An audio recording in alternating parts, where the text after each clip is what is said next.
Yes, people. Welcome back to the channel. Welcome back to another video. And Spurs are just Spursy, aren't they? I mean, to lose from that position alone is absolutely disgraceful. How do you lose from a 2-0 position with like 6 minutes to go? Like, all you had to do was dig in, and you're champions, bro. Like, can you imagine the amount of chest Tottenham would have had for Arsenal if they won this, this Super Cup? It would have been embarrassing, at least for Arsenal. But of course, Spurs doing their thing, just bottle jobs, man. Like, I just don't understand how you bottle that just from that position. I'm sorry. Like, what we know from Thomas Frank being a manager that can organize, his team to be defensively, absolute and resolute. And yeah, and credit to PSG though. That they stuck in there, they didn't give up. Um, and they got the equalizer. So to PSG, they did their thing. But I think Spurs should still have just killed this. They should have just killed the tie. For the next how many minutes, just dig in, bro. Defensively, just bring in center backs and just defend everything. It's just that just shows you beating PSG is not for everyone. The North London teams still can't figure out how to do it, and that's fair. We showed everyone how to beat PSG comprehensively too.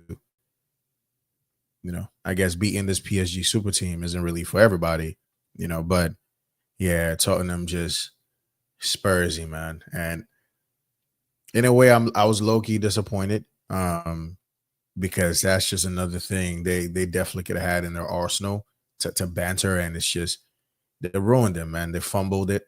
They disgraced England at this point.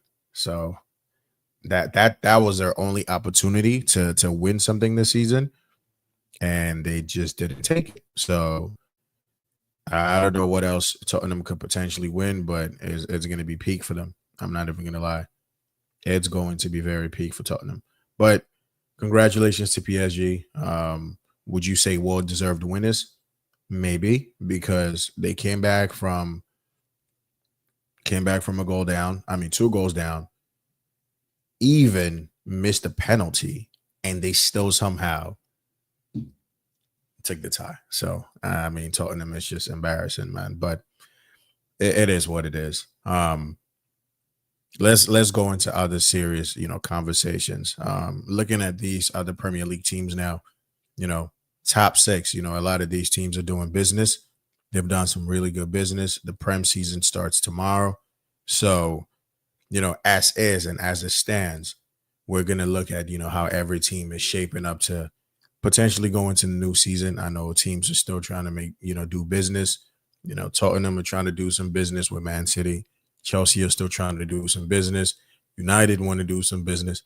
Arsenal may want to do some business, but it's looking like their priorities are elsewhere.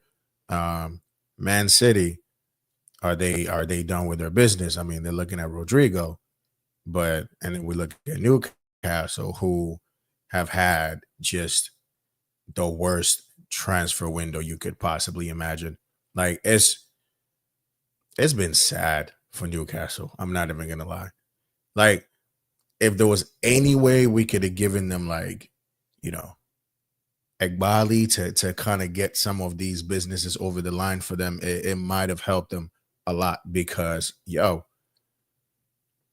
but look, thing is, if somehow they keep Isak, you're gonna have to play him.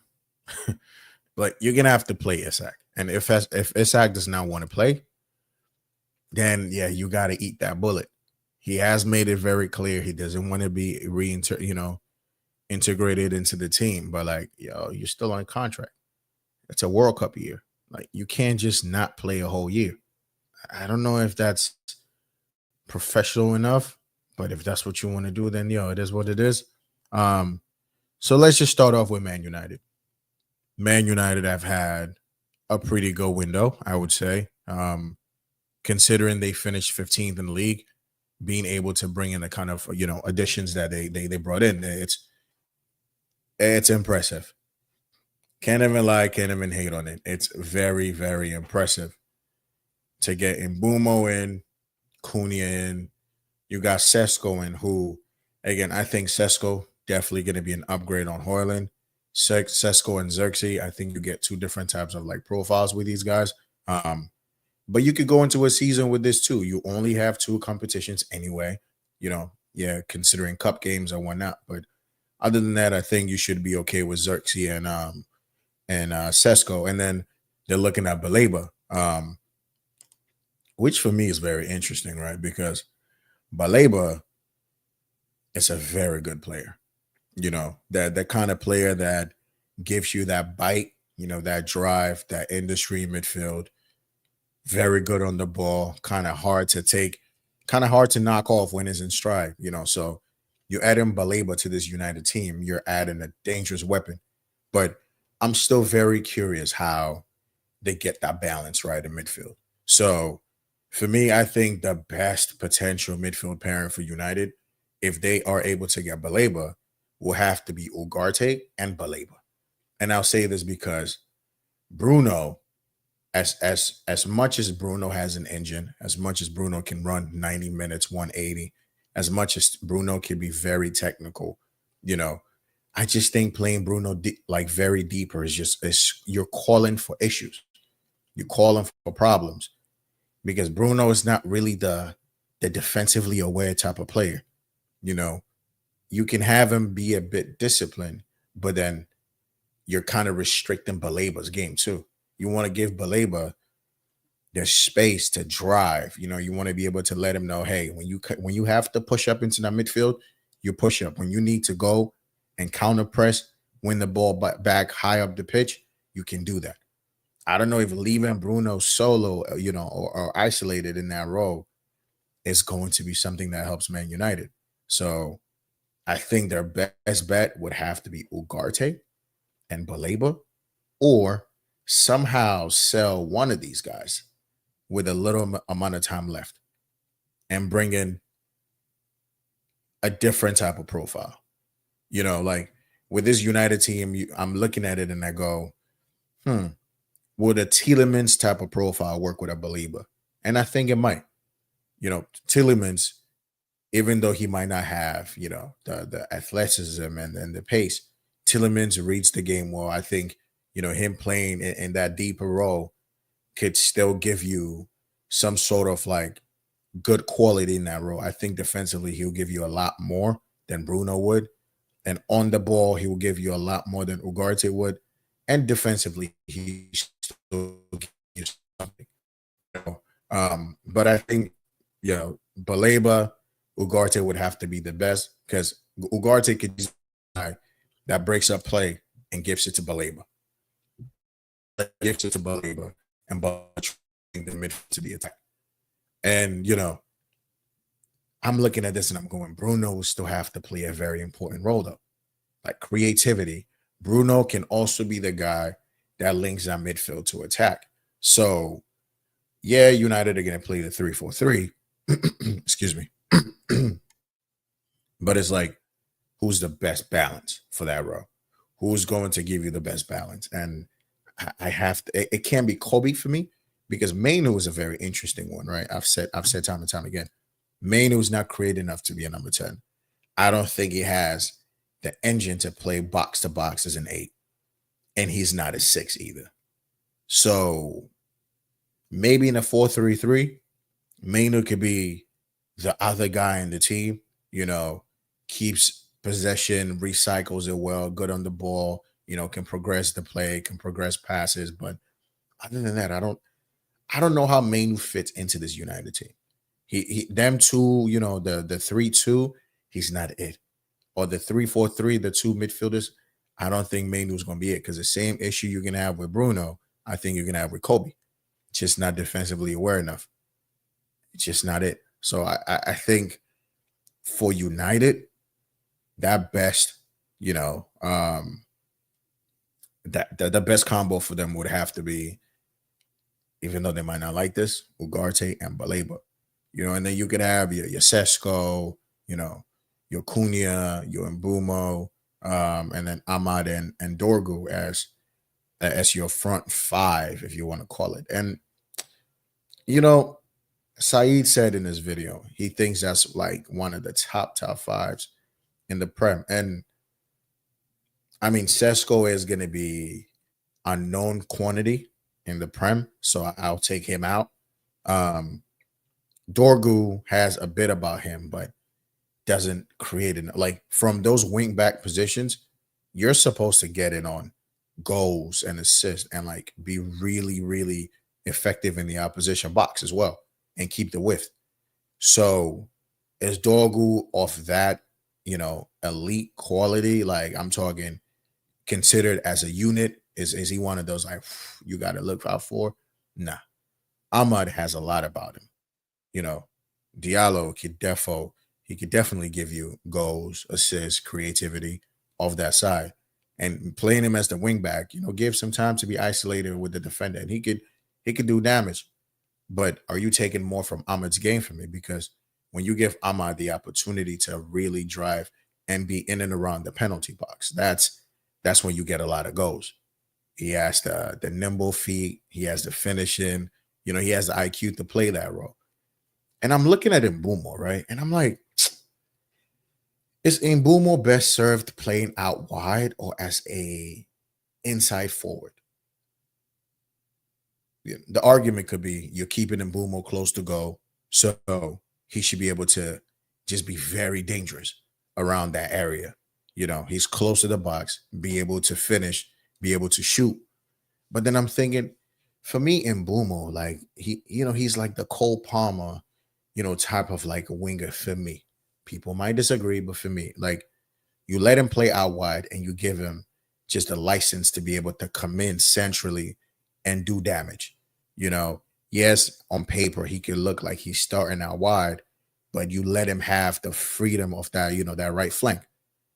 I think if you keep him just isolated in that area, it could potentially be congested, and you're going to rely on Ahmad a lot to be able to create some separation for Mbumo. But you look, Mbumo is a very intelligent player. I think he'll figure out anyway.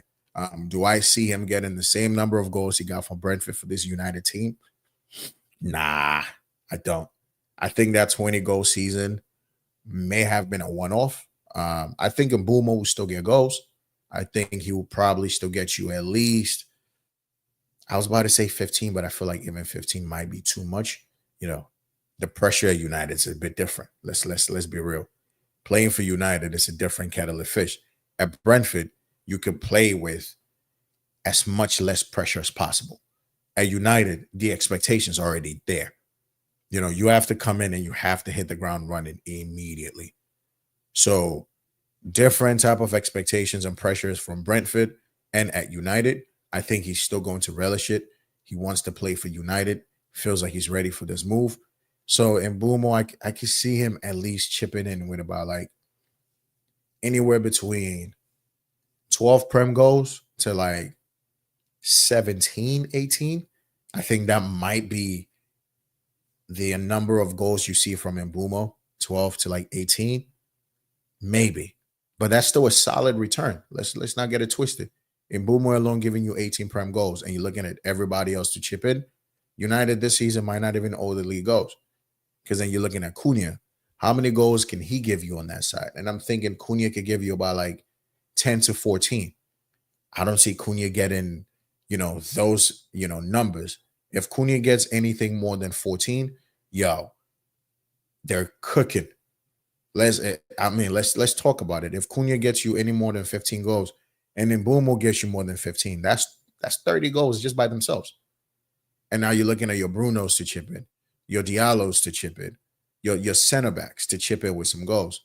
You're looking at Sesko, and I haven't even talked about him yet. Now you're looking at Sesko. Can you give me 14 Prem goals in your first season? I think 14 sounds pretty reasonable. Jackson hit 14 his first season, right? So then you're thinking, okay, Sesko gives you 14. Mbumo gives you 18, and you know, Cunha gives you another what 15.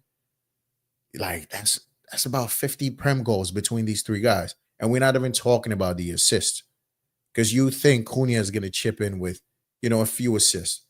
Maybe Cunha can give you like a nice little like I don't know. I feel like he'll get you like maybe like 10 prem goals, 12 at max. So maybe Cunha can give you like 12 and 8. That's 20 goals and assists. Imbumo could give you what anywhere between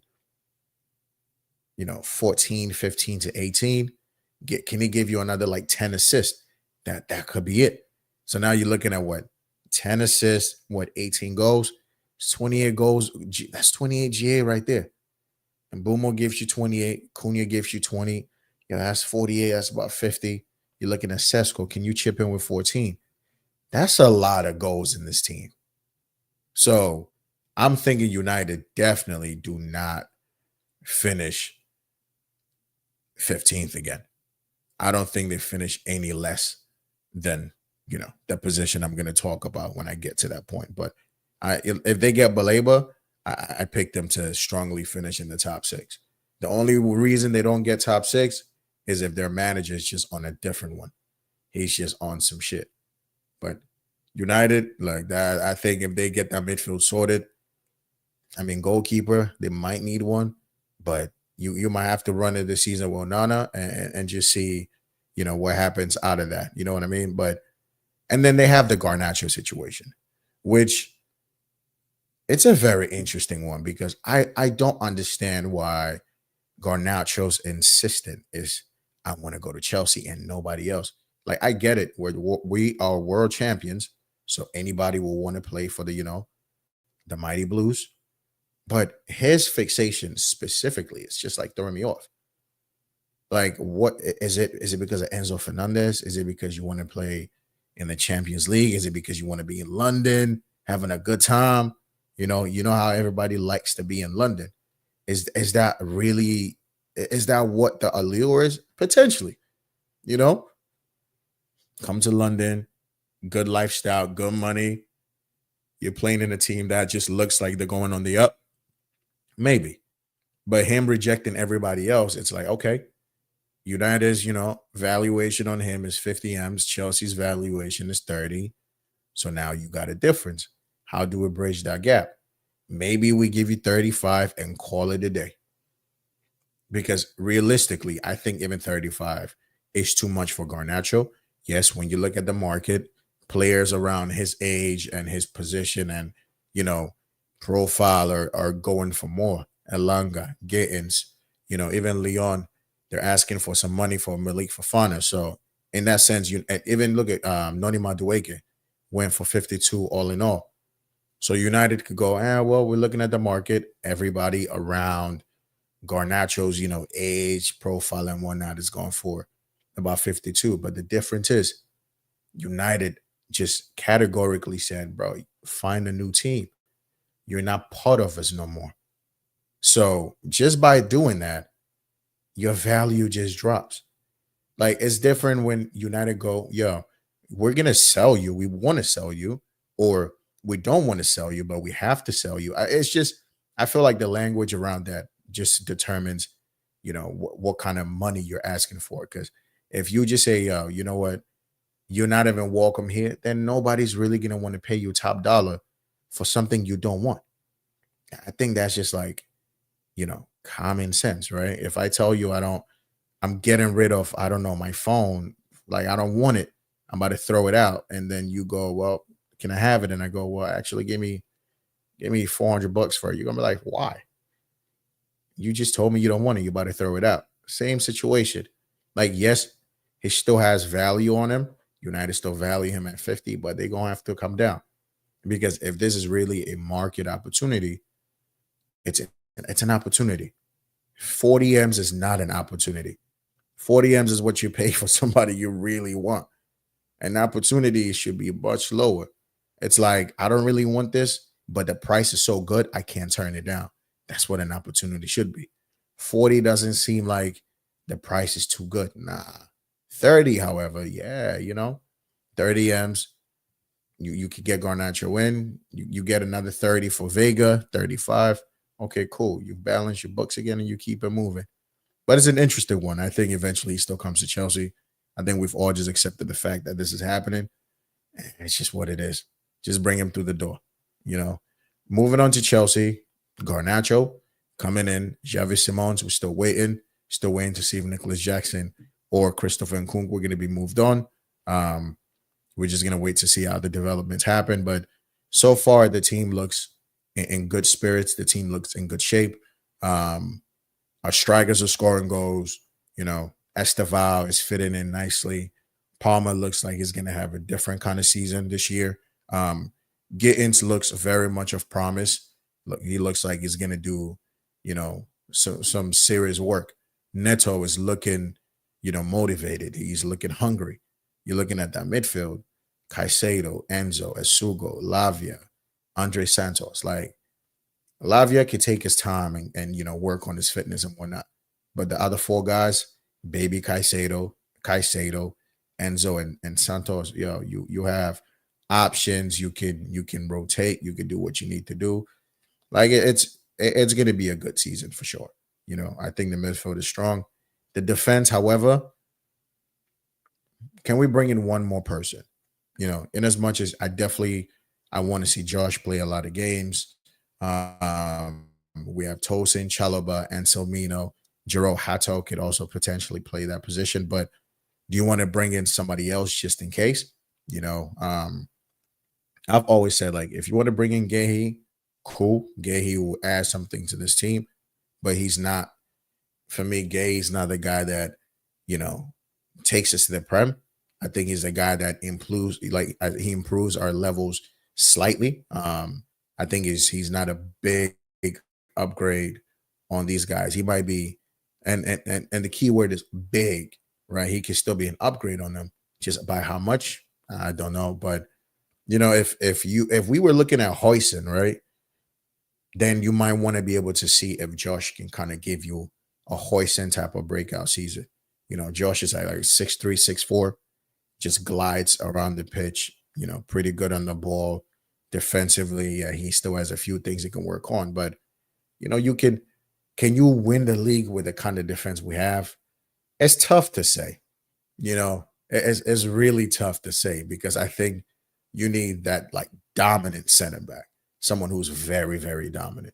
I think all these guys we have are of a good level, but you need that extra level, like that one level up to just lock it all together. But I think we're still going to have a good season. We should be in a shot for top four. I think we're going to have enough, firepower to score goals and whatnot. So I think we should be fine. Moving on to Arsenal. Noni's come in. Gyökeres is in. Norgard is in. Zubamendi's in. Mascara's in. Yeah, they had a nice window. They bought some players. But now the thing is, they're looking at Eze, and Eze looks like he might be going to Spurs. So you know how it was, okay, Arsenal and the Noni situation, Eze situation, it's not the same. It's too different. It's Noni and Eze. It's not Noni or Eze. So I think that it was kind of just sweetened to them in that way for the acceptance on Noni. Same with, see, this is why Chelsea fans are so skeptical about the Simons and the Noni thing. I mean, the Garnacho thing. Because similar to this, they can be like, yeah, we're going to get Simmons. It's Garnacho and Simmons. And then before we realize, it's just Garnacho. And Simmons was a sweetener to get us to accept this Garnacho deal. That's why Chelsea fans are not. They're like, yo, it seems our directors have done this before. So we don't trust these guys. They've played us this way before.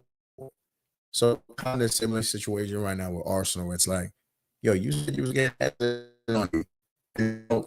You're telling me Wanieri has signed his new deal, so Eze is not even a priority anymore? That's crazy. But I think they should still have enough, though. I mean, still have Saka, you still have Odegaard, you have Noni Madueke now. Trossard still hasn't been sold. You have Martinelli, Kai Havertz, Jesus will be back from injury, Gyökeres. Your defense, nobody can talk about your defense because it's so good. The defense should carry you through. Gabriel, and Saliba, they're locked down. They lock you down every time. Timber, lockdown defender. It's just their defense is strong. So even if they don't get Eze, I think they still put in a good title charge. I think they still, they still compete. So we'll see what kind of business Arsenal does. Let's talk about Liverpool. It's like, is Gahey done? Is he not done? Is he coming? Is he not coming? They signed a defender already, I think, from Parma. Let me make sure I got that right. So at least with the center backs, they have that coverage, for Van Dijk and Konate. But yeah, Giovanni Leone, that's his name. So he's already signed. Here we go. We got it from Fabrizio. So he's joining in, giving them some, defensive depth because, again, Konate, we know his injury, his fitness issues. Van Dijk, you can't play Van Dijk all year round. You can't do that. There are multiple competitions. You need to keep your players fresh. That's why they want to get Gahey, Leone, cup games. Cup games, you could definitely. What's good, Joe? How you feeling, bro? Good to see you. With Leone, you could play Leone and Gahey, cup games, and you kind of rest Van Dijk, Konate, give him a break. That midfield, though, is looking nice. Gravenberg, McAllister, Szoboszlai, Verts, Curtis Jones. You have options. You can rotate really well. You can do your thing. It's, the left wing options. You only have Cody Gakpo and Rio. Is that enough? I mean, Liverpool showed us last season. You don't need to spend a lot to win. So on the right, you got Salah. Still got Elliott, who hasn't been sold yet. Up front, you have, baby Isak Ekitike, who showed us, decent quality against Crystal Palace. The finishing was really accurate, but he's also got the touch, the flair. Liverpool want to add Isak to this madness. They want to add Gay to this madness. It's all up to Newcastle right now. Do you let Isak go or do you hold on to him? But it's gonna be very interesting. Very, very, very interesting. So we'll see how that goes. But Liverpool is still my favorites for the league. Not because you maintain a lot of guys who won it. It's just you added more quality. For 160 million Verts, he definitely, Verts has to have a good big season. He has to be getting in. Verts easy should be giving you 30 GNA. I don't care how it's split up. If it's 15-15, 20-10, 12-18, 16-14. However, imagine it's 29-1. That'll be some shit within it. But now, Verts has to have a big season. Definitely has to have a big season. Even Ekitike came in for big money as well. So definitely has to have a good season. You're gonna think Salah's gonna do solid things, score goals, be creative. And you realize last season Salah was in his bag. His creative bag was crazy. So now you're giving him potentially Ekitike, Isak, and Verts. Yeah, it's a problem. So definitely favorites to win it. Let's go to Man City. They did a lot of their business very early. Cherokee, Reinders, Ain't Nuri. Who else did they get? I can't even remember at this point. But they're looking at Rodrigo. And Man City is a very interesting one, right? Because a year ago, or maybe 2 years ago, they would have been the favorites for this. But it's just they had a very strange season last year. Very, very, very strange. Could have missed out on the top four. I mean, for large parts, they were out of it. So it's just, what does Pep have in his sleeve, in his locker? How is he going to refresh it? How is he going to make it different? How is he going to bring your Cherokees into this lineup to give you some creativity? Because let's be honest, man, Bernardo Silva needs to be phased out of this team. And Phil Foden, bro, I don't know where you've been, but you need to come back. You've been on a hiatus for time, bro. It's now time for you to come back and push your team. Rodri, not really fit, but I mean, they have Renders. I think they still have Kovacic if he's still there. They have O'Reilly who can fit into that midfield role. So I think Man City should be fine. They should still be in the top four for sure, but not really much to say about them. Tottenham, I mean, they bottled it last night. But can they at least get the dub when it comes to Eze? Can they get that over the line? Can they get Savio? Because they were linked with Savio as well. And now all of a sudden, if Tottenham get these two guys, you're thinking Kudus on the right, Savio on the left, Eze in the middle, and then you have Sar and Bentacore or Sar and Paulinia, and then you have either Richarlison or Solanke up front. That's not bad. That's not bad at all. It's all about your defense now. Your fullbacks, especially your center backs, they both scored goals yesterday and somehow still lost. So Tottenham, I think they're not going to finish in the top four. I don't have to put them outside of like the top six as well, because I think with what United are trying to do, I think United are able to push higher than Tottenham for me. So yeah, it will be interesting. It will be very, very interesting for me. I don't know. I don't know where Spurs finish, but I don't see them in the top four. I think they'll have an okay season. They're going to be in the champs. That's when I think they're going to be very stretched out. That squad doesn't really have quality all around it, so it's going to be difficult for them. And that's why I think United are going to, pip them to that position. So yeah, we talked about United, Liverpool, Chelsea, Arsenal, Man City. We talked about Spurs, and let's just wrap it up with Newcastle because, excuse me, Newcastle's transfer window has been, that meme. There's this guy who goes, "Who wants me?" and 100% people, and like he's like this, and it's 100% no. It's genuinely been Newcastle.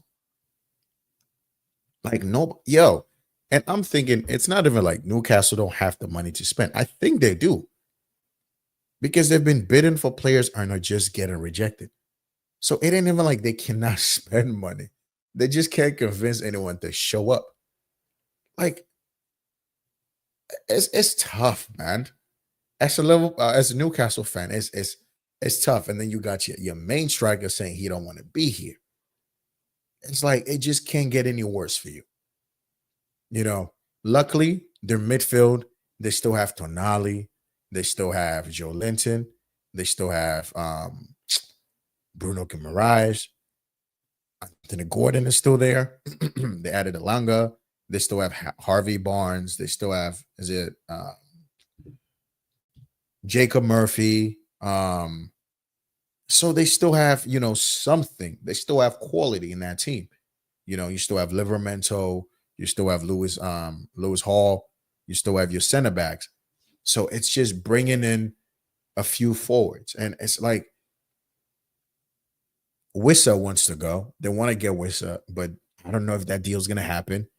There's conversations. I think Fabrizio reported on that. I believe Ben Jacobs also reported on that with Newcastle and Wissa, trying to come to terms. But it's like I don't think that's enough. If you keep Isak and you bring in Wissa, then I think all right, you could run it with those two, and then next season you look to bring in someone in.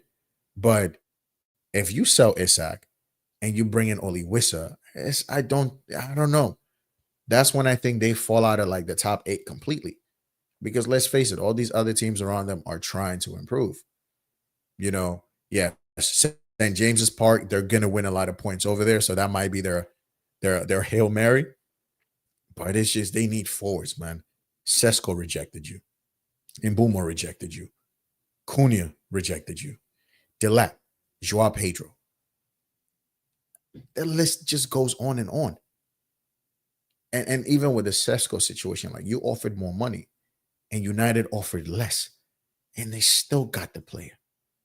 So, like, yo, come put the money for Nicholas Jackson. Low key, Jackson and then Kunku for Newcastle. Low key will cook, man. They might. But guess what? And Kunku might reject you too. Maybe Jackson might go because, like, at this point, Jackson needs to find a team. But, like, Newcastle need to do something and they need to do something fast. Like, they need to do something fast because if the season starts like this and Isak is still in limbo, not playing, you need to get Wissa. Like you need that deal to happen. And then you look at, they've been looking at Samuel Omorodian as well, who I think will actually not be a bad shot for them. Like you've seen Samuel for Porto. The guy is strong, powerful. Like he is quick as well. And in and around the box. Because the guy, his outside play and all that extra stuff is just it's like Lukaku, maybe a bit polished, but like still very clumsy on the ball. But in the box, Samu is a finisher, yo. Like you give him, he will score. So Newcastle could really do it, maybe like a Samu Wissa. And I'm not even gonna lie, that would be very interesting. Like their games are gonna be very fun to watch. Samu leading the line for Newcastle with Harvey Barnes and your what's the winger's name? I just forgot his name. The guy from Anthony Gordon, Elanga. Oh my god. The counterattack in that team will be disgusting. Let's be real. And if they added Jackson to it, the counterattack, the power, yeah, Newcastle, yeah. If they can add two guys to this team, you bring in Wissa, Isak don't want to play, you bring in Samu, I think you'll be all right. If anything, if they bring in those two, I put them ahead of United. If they bring in Samu and Wissa, I put Newcastle ahead of United. But other than that, that will be it. They genuinely don't, it don't feel like they're going to be doing much. But let's just build my Premier League. 1 second, people. My Premier League predictions here. Let's see. Yeah, let's go. So let's bring this.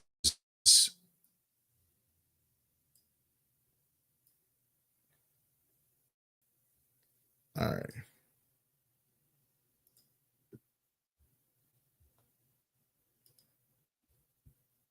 So I'm going to share my screen in a second, guys. Give me a sec.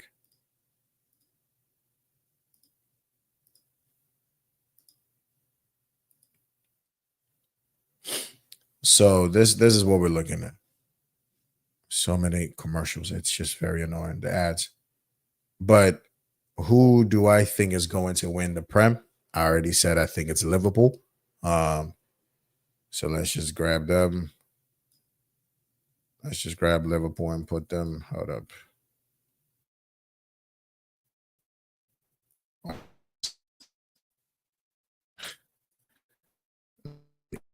I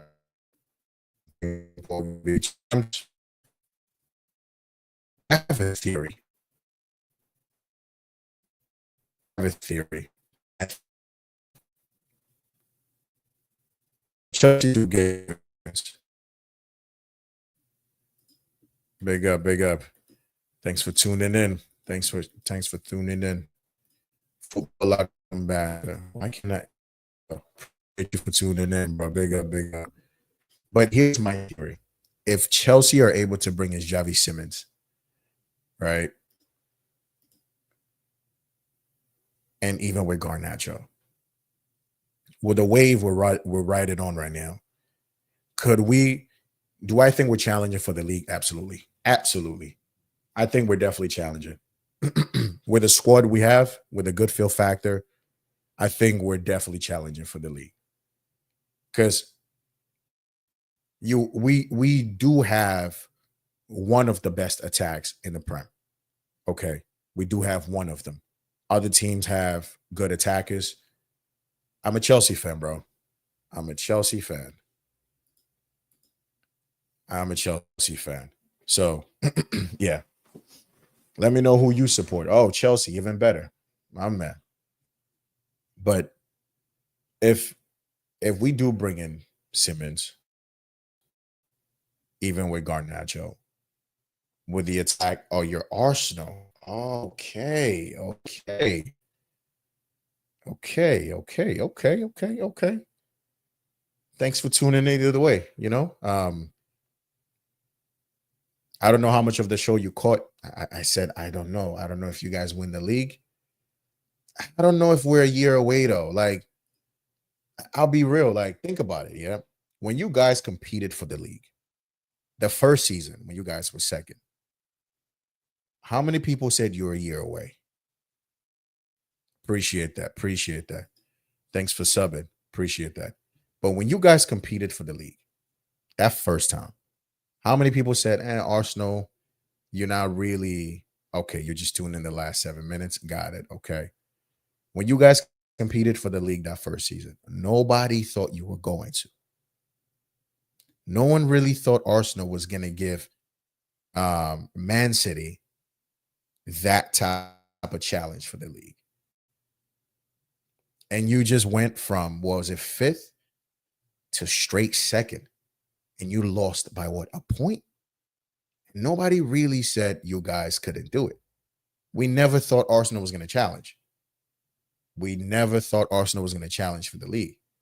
But then here you are. You got the confused the league. I mean, you played some good football and you damn near won it. So I know we're a year away. And like I've said, even with our center backs, I don't think like, you know, with our like I don't think, you know, we could do it. I'll be real.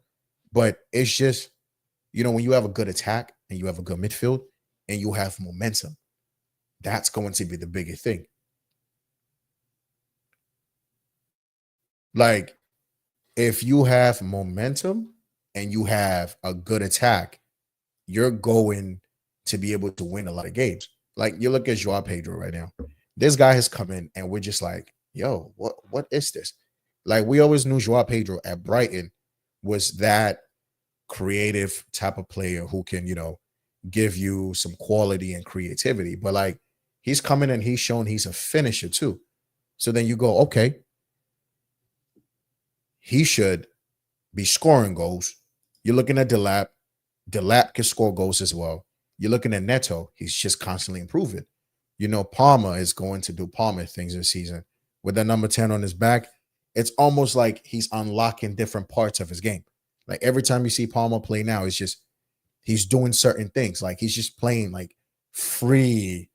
You know, you look at Esteval and you go, okay, Esteval could be a threat. Esteval can chip in with goals. Gittins on the other side. Now we're not even talking Xavi Simmons.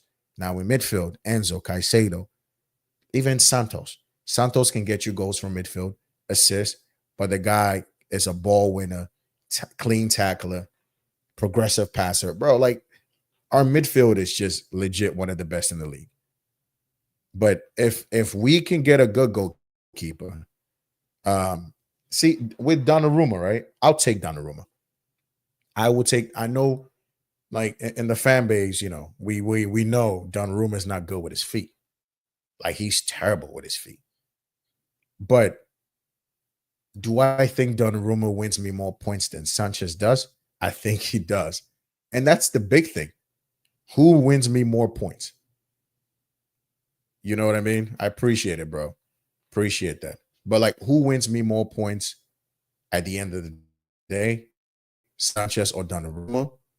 And I think Donnarumma saves me more points. Look, they're both good shot stoppers, right? And if you look at the stats, Sanchez actually beats Donnarumma in a lot of categories. So it's a very weird one. But also Donnarumma is the type of goalkeeper that I'm just like, he improves your team like immediately. Donnarumma comes in and he's one of the best goalkeepers in the league. So it's a tricky one, you know, but with who I think wins the league, I just love what they're trying to do, add in Isak. I think they just might be able to do it. Who do I think finishes second? Now I think we do. I think we do. I think we finish second. And only because, like I said, momentum, quality, right? And it's just you're looking at this team and you're looking at goals, goals, goals. You know, defensively, we were the third best defensive team in the Prem last season. So that's another thing too. Can these guys improve by like another 5%, 10%? Now they've experienced, you know, and the thing is, We're coming into the season as winners now. So now the mentality has shifted. Now these guys they're comfortable and they're confident. Like slapping PSG the way we did, it locks things, it just makes you approach games differently now. You have no fear. And when you're playing against a team that has no fear, it's a difficult team to play because they always know they're in the game, even if they're losing. And I think that's what this like Club World Cup has done for us, and the Euro Conference League. So I think these guys are locked in. Even Sanchez looks like he's locked in. He's not doing that foolishness, it's just it's been so long since we competed. Like this just feels like this is the right time to do it. You know what I mean? This just feels like this is the right time to compete. So I think we're gonna finish second. We're gonna push Liverpool very closely. Like you said, we're a year away from actually potentially winning it. I wouldn't be surprised if we win it now because it just feels like okay, we are settled. Maresca second season, one, two, trophies, and you just look at the kind of players we have. And we always said this: when Poch gets fired, you're gonna see a better Chelsea because we have players who are like built for possession based type of football, not the haram stuff Poch was doing. You have players who are good on the ball, who always like to have the ball, not be chasing after it. So on the balance of all of this, I think we finished second. I think Arsenal. I think Arsenal finishes third. And I only say this because I'm thinking of like, what are the fresh ideas Mikel Arteta is going to bring into this team? Like, what is he going to do different? Yeah, you've brought in Gyökeres, who I think should score goals. But the thing with Gyökeres is, in his first season, lucky for him, he only went for like 50 something M's, maybe close to 60. So it's not a lot of pressure. But taking the number 14 shirt, though, now that is pressure. If you've been scoring 90 goals in the last 3 years in Portugal, then surely your first season, you could give Arsenal. Nah, bro.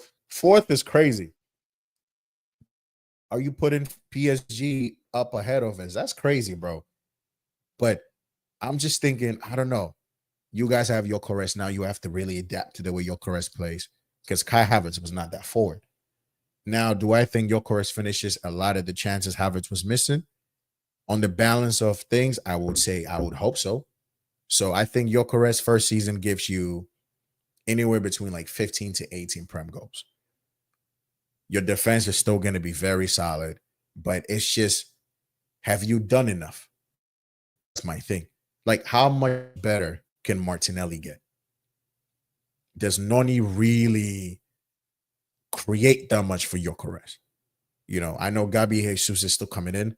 So you do have, some options later down the line. You could always throw Marino up front.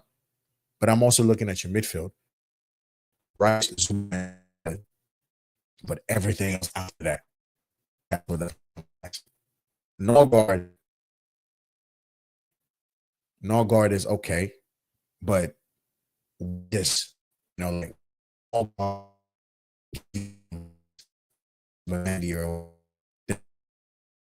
big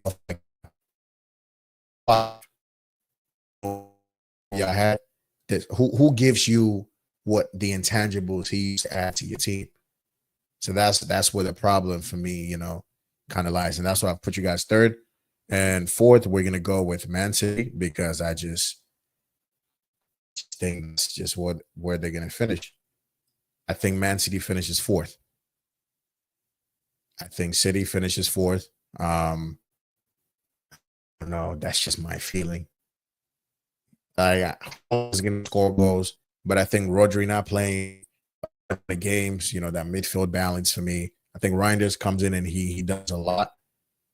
If they do get Rodrigo, however, because this right now, this is all based on who we have now.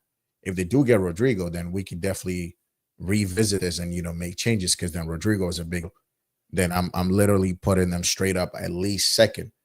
But without Rodrigo, with what they have now, I think they're gonna go fourth.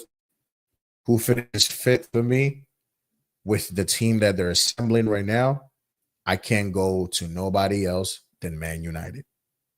I think Man United this season, but then again, you know what? United are fifth based on United are fifth on the fact that I think they won't go. I get your defense is definitely better than mine. And Gyökeres and Zubi different, but we're still see it. You know, like that's an idea in the Portuguese league. You guys against prime defenders. Does he get a lot of the space he gets? You know, those shooting angles. Just even if he gets it, our defenders here blocking them. You know what I mean?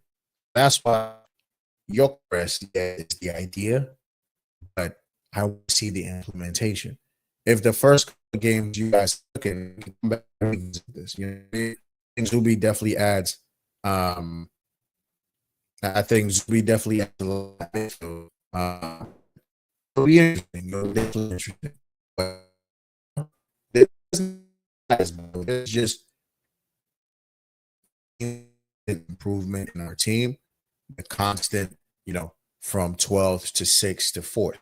So your next natural stage, you know, boom, improve. And not only have we improved, we've added shooters to this team. So if you're able to get goals, it'll be fire. I think United finished fifth. Who do I go sixth? I gotta go with Newcastle. I still think they have enough more than these other teams. So I think Newcastle is sixth. Who do I think is going to be seventh?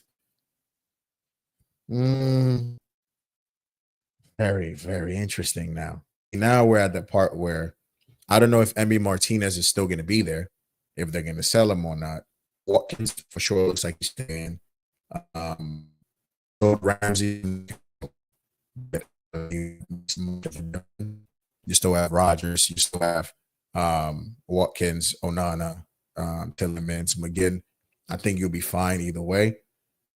I think they're trying to sell Leon Bailey to somebody, if I remember correctly. So who finishes seventh? I can't put Spurs. Their team just ain't strong enough. So let me just go Villa. Go Villa. Now we're gonna 8, 12, and then we'll just let me actually. There we go. So that's how it's looking right now. Eighth, maybe I could put Spurs over there, but then I'm looking at Forest. Who has Forest really lost? They kept Morgan Gibbs White. I mean, they did lose Elanga, but Hudson-Odoi is still there. Chris Wood is still there. It's a toss up for me between Forest and Spurs. If Spurs to get Eze, then I will push them. Let me just put Tottenham here, eighth with Eze.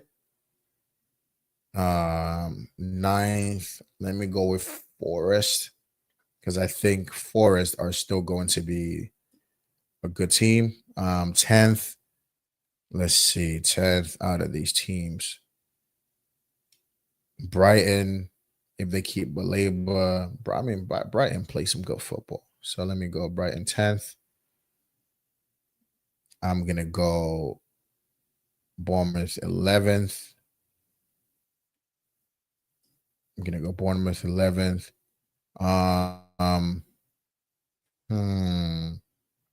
Actually, hold up. So with Everton, right? Grealish, Ndiaye, they have KDH. They have Idrissa Gana.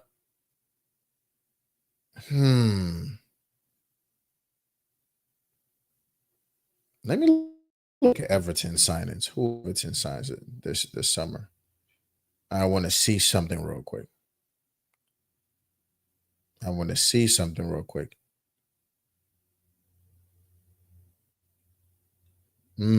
Okay.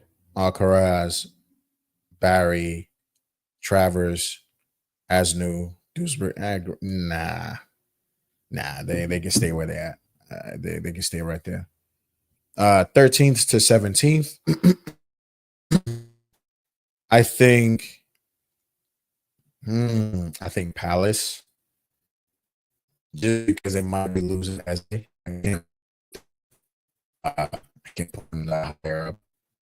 They down. Well, uh,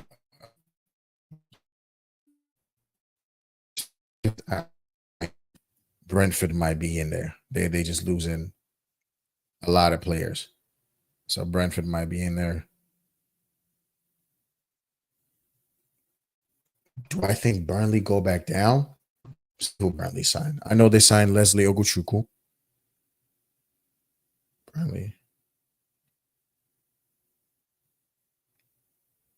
All right, let's see. They signed Broya Oguchukwu. Oh, Dubrovka. Okay. Twan Zabi and Kyle Walker. Ooh. Okay. So Burnley, I do think Leeds probably go right back down. Wolves, yeah, I think you guys go down too.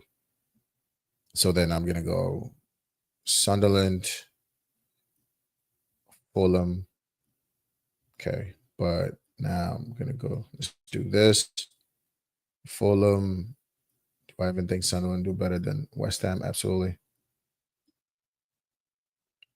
And yeah, I think this should be it, guys. That should be it. So this is what I got.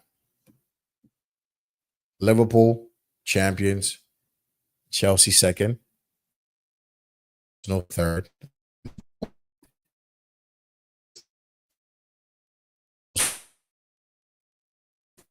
Um, Newcastle sixth, Spurs eighth, Forest ninth, Brighton 10th, Bournemouth 11th,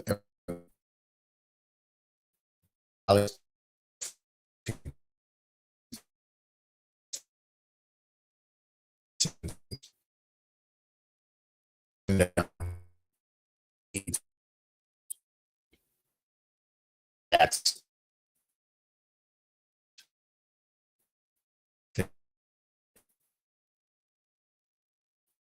we'll just redo this again because does a lot of teams have done this and it could yeah, it's what let's do a quick score prediction. Let's do a score prediction before we wrap it up.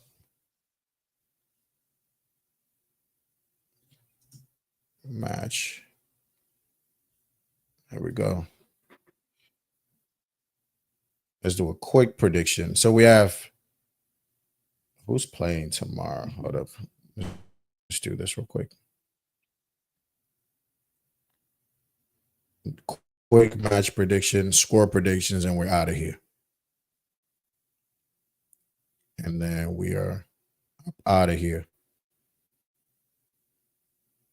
So match week 1, match day 1. All right. So first game we have Liverpool Bournemouth at Anfield. I think Liverpool definitely get the win. I'm gonna go 3-1 Liverpool. I think Liverpool take the win in this game for sure. Definitely 3-1 Liverpool.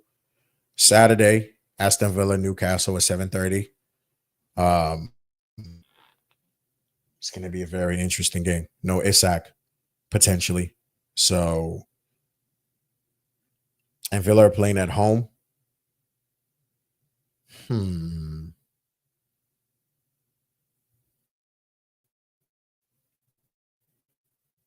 Let's see.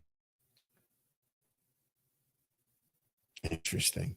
I think Villa Newcastle ends up with a Villa 2-1. 2-1 Villa. Let's go 2-1 Villa. Brighton Fulham. I'm gonna go 2-1 Brighton. I'm gonna go the home team to win. Sunderland West Ham, first game for Sunderland fans at their stadium. Stadium of Light. Jesus, we haven't heard that in a while, right? I'm gonna go for a Sunderland have made some signings too, by the way. They have added some serious players. Serious players. Xhaka is there. I know Adingra is over there as well. Just to name two players off the top of the cuff. Actually, I think they beat West Ham. I think Sunderland beat West Ham.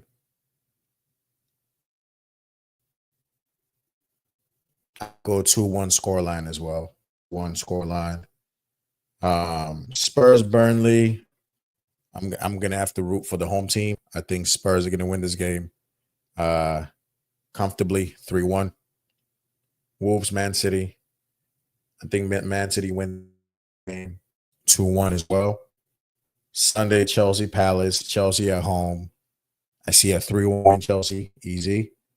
Hopefully, because Palace have been our bogey team annoyingly, but we've still been beating them anyway. Forest Brentford. I think Forest win this game by like 3-1 as well. I think Forest win 3-1. Arsenal Man United. Now that's the big game of the weekend. That's the big one. Gonna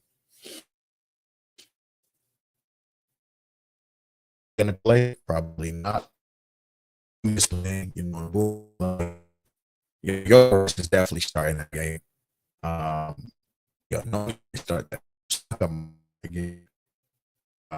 Odegaard will start that game. It will be Rice and your defense is actually where Salim, Skelly, Timber, and who's playing at home United. I'm gonna go with a 2-2 draw. I'm gonna go with a 2-2 draw for this game. 2-2. I think it's gonna be a 2-2 draw. Yeah. But guys, if this is your first time coming across the content, across the channel, sub to the channel, hop in the comments, like the video. Let me know how you feel about my Premier League, league finish predictions right now. This is going to change. We're going to do another one after the transfer windows close. So we have everything just down and locked in. But so for right now, with how things stand, as things stand, these are the finishes. But yeah, if you're a betting man and you like any of the score lines I picked, hey, be my guest and select one of them. There's a few times I began a lot of these scores right. So I'm not saying I'm any type of bookie. I'm just saying I predict from the mind and the heart. But I appreciate everyone for hopping in. Football Locker Room Banter. Appreciate you for checking out the channel. Please come again. You know what I mean? Jojo is always my guy. Love for the love. Appreciate it all the time. Hope you guys have it. You guys have a great day. I'll catch you on the next one, people. Peace.